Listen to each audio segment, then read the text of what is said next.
I'll work on my janitorial skills and I'll clean that up.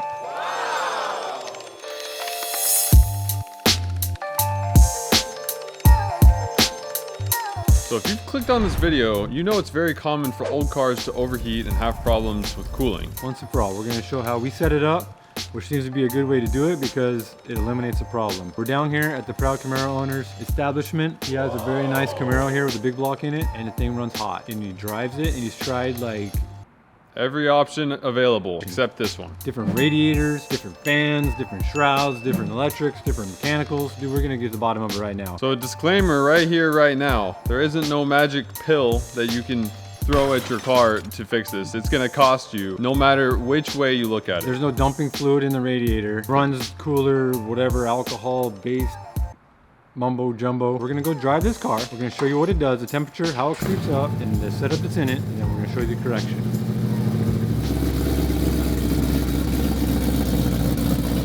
So the Proud Camaro owner instructed us to first drive on the freeway. He said it should get to about like 190, 195 on the freeway. And then once it's nice and warmed up, do some side road driving and it should, said it should get over 200. And once it gets over 200, it'll still like slowly creep up. So let's see if what he says is true. All right, let's get on the freeway. Temperature is currently about 175. Has only been running for about 3 minutes.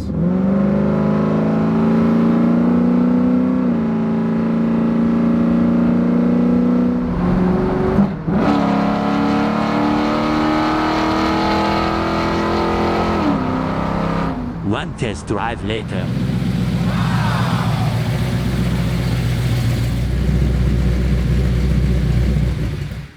It is a cooler day today. It was about between 60 and 65 degrees on our drive. On the freeway, it actually did pretty good. It stayed around, It was like 175. yeah, it was under 180. So it was about, yeah, 175 or so, 180. It did good, but the second we got off the freeway, it went up. Obviously, we don't have enough airflow in traffic. And then it just kept going up from there. But the problem we found is when it went up and then we got back on the freeway, it didn't go back down. I think on a hot day, the radiator wouldn't cut it either way. He says he's having problems on a warmer day. But this is a different configuration, like I said. The whole drive system is different. It used to have electric fan on the inside. I don't think this car ever had a mechanical fan on it. It's always been electric. But I think when he got it, it had electric on the inside. He moved the electric to the front here to push it because the new drive you put on is a long water pump. He was planning on doing a mechanical fan with a shroud, but if you measure it out, the mechanical fan would be really small. It'd only be like a 14-inch fan or so. Even though the shroud has a little bump in it, it's still not really covering the whole radiator and it's still gonna have a problem in traffic. So this is what we're working with. So it's a 396, so it's bored over, so it's right around 402 cubic inches. It's a big block Chevy. This is the early cylinder heads, so it doesn't have any accessory ports, I guess you could say, in the water jackets on the cylinder heads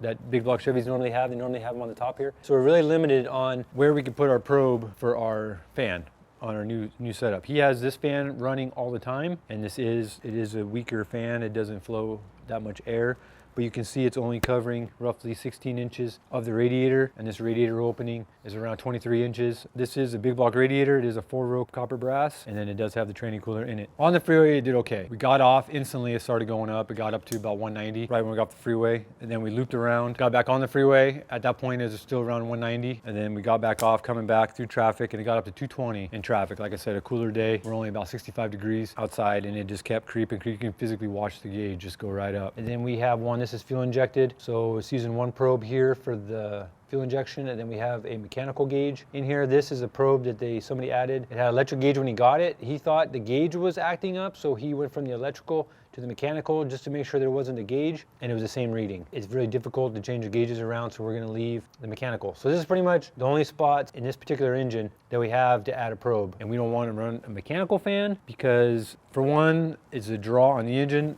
The big blocks won't really notice as much, but if you're looking for gas mileage and performance, it's best to eliminate any drag on the engine.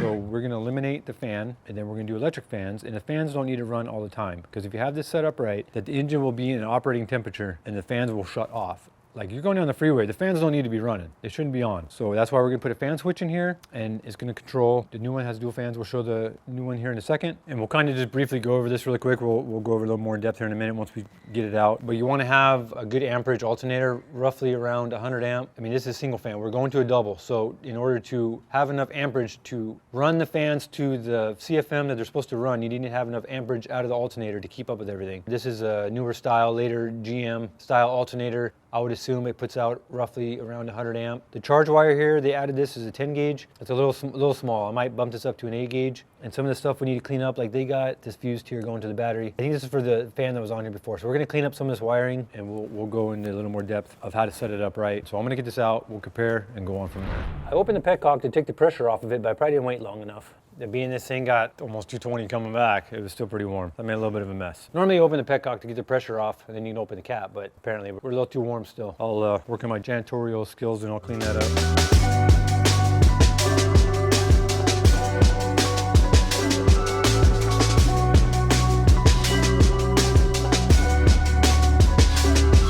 We got old stuff out that we're gonna be changing. So we got the thermostat out. The thermostat looks like it would probably be runnable. I just wasn't sure on the temperature and I wanted to get the temperature that I want to use. So we got the thermostat here, we got the thermostat housing that we're changing because of just gonna have a spot where we can add the probe for the fan switch. That's why we're changing the thermostat housing. Then we have the radiator. Like I said, this is a 4-core big block radiator. This configuration, he just put the fan zip tied through the fins and have the fan here on the front side. And the fan was running all the time. They added to the fuse box inside the car. The gauge wire is the same gauge as the fan. So that part of it was okay. The ground was a little questionable, the ground wire, but it was okay. That wasn't the problem of why it was getting hot. It was a couple of different things. The radiator was borderline with the temperatures that we're running now. So if we did a different fan configuration, maybe a dual fan, that we're able to utilize the whole cooling part of the radiator, it probably would have done better, but on a hot day, it still didn't cut the cheese. No matter which way you sliced it, this just wasn't gonna cool it. This is what we're gonna use to fix the problem.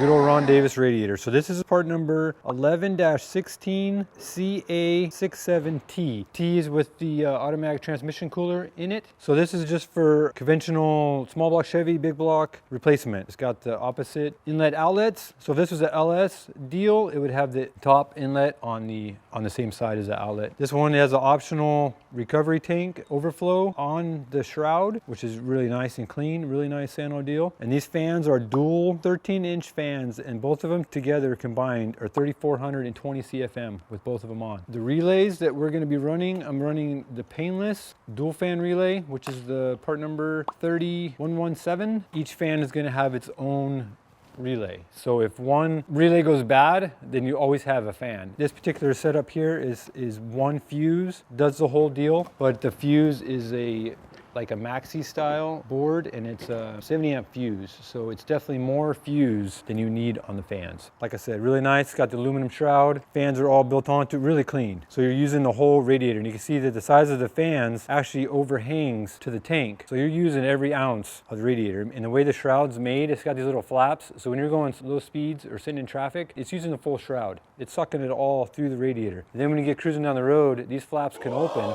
and it allows the air to go through the whole entire radiator. So this is a recirculating style. The nipple is on the bottom, so this will go to the neck. So if it does ever, which it's not going to get hot enough to overflow, it'll catch it on the bottom here, and then when it cools down, it'll suck the water back in, so your radiator is always full. That's half the problem. Is this thing originally didn't have any sort of catch can. It just had the hose coming down and dumping to the ground. And you can see that when we stopped earlier, because it got up to 220 degrees, the water was already boiling and then it threw up. Now your radiator level is low. So then you drive from there on and then it's running hotter than it was before because you have a lower coolant level. And the whole theory about that it's supposed to throw up and then it'll balance itself and it's supposed to be a certain level is absolutely wrong. That's the stupidest thing. The radiator is supposed to be full. It's not supposed to throw up to a certain point and then balance its level out to low. Dude, you're not throwing a bathtub or something here. I don't know what. Okay. So the way that I'm setting up this deal here to fix the problem is I'm running 160 degree thermostat, and the reason why I'm doing this is for a couple reasons. Is that this has the fuel injection system on it,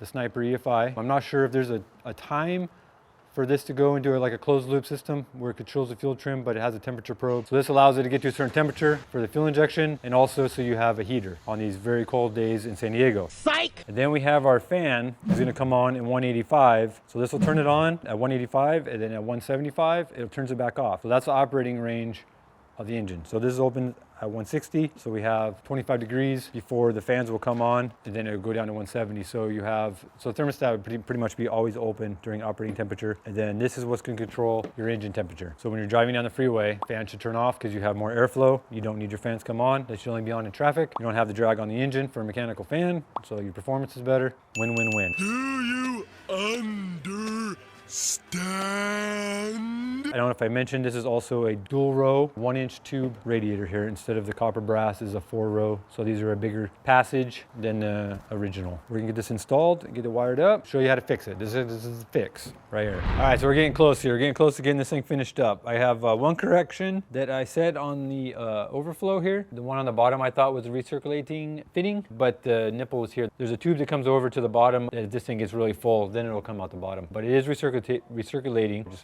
Is that like regurgitating? Recirculating. We're not regurgitating. If it does throw up, it'll come in here, but it's not gonna throw up. I say this thing's gonna get no hotter than 185 degrees, and that's just only because that's when the fans come on. We got the relays and the fuse mounted over here. Some people have a little debate on the fuse. Normally they want the fuse closest to the battery, so the shortest distance is a non-fused part. This is somewhat breaking the law because this wire that comes from the battery that supplies voltage to the fuse is across the car. So it's a couple feet long, is non-fused. So just keep that in mind. Be careful if you do that. You want this in theory closest to your power source. So the non-fused part of the wire is the shortest. And then so we got the wiring here all done. We got the ground for everything on the cylinder head. You want to make sure to either have a starter washer or a clean surface on your ground point. So before I get the wiring all loomed up, I like to check it and make sure that the fans are all wired right in the right direction. So this is my ignition source. So this is going to go to the distributor back here. I'm going to tie in back there. I'm going to test the fans here. I want to make sure that they both come on and everything,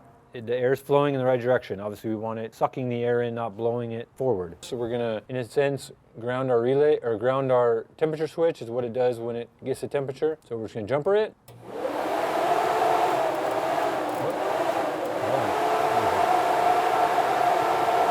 You see our fans are going in the right directions, pulling the air through the radiator, both fans. So everything's wired right and correct. So we're gonna go ahead and finish up hooking this up. We have it full of coolant to the point that we can start it. Then we're gonna lume it up so it looks like a factory deal. So now I got everything hooked up. Everything's finished up. Now I'm gonna go ahead and start it. I'm gonna double check, make sure the thermostat opens around 160. I'm gonna get water flow, make sure my coolant is topped off. Then we're going for a drive. We're gonna go hit the in and out and drive through, and it's staying under 185, the whole thing, whole drive.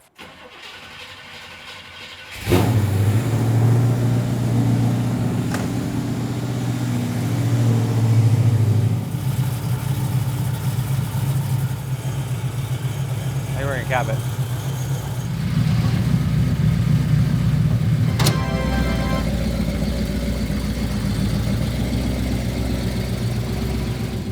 This car sounds really good, but I'm sorry, Tom, it is slow. I'm saying It's kind of like a Mustang. Sounds really nasty, but it doesn't go anywhere.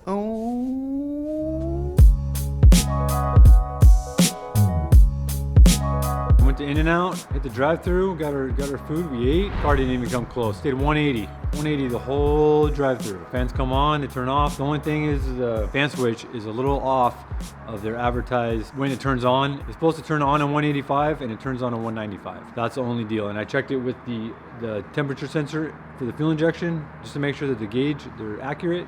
And everything's reading right, but just the fan is coming on at 195. So my theory of running a 185 would have been correct, but the fan comes on at 195. Once the fan's on, it cools all the way down 175, right on the money every time, turns off. So that's how you fix any overheating problem you have. If you think this is a fluke, we ordered the same exact radiator and we're gonna be putting it in Pontiac that has the same exact problem. You know what I hate? A Mustang is a car that will not start and a car that overheats. I don't care if it runs like crap, as long as it runs. And you got your whole family with you, you're out cruising, you're going through the desert on vacation, your stupid car overheats. And you have everybody asking you what's going on with the car. Why is it not starting? Is it broken? Oh, you have the right stuff in there? So big thank you to Ron Davis Racing Products. My opinion, dude, I've had multiple brands. I think it's the best. Peanut butter and jelly time. You go get yourself some radiators.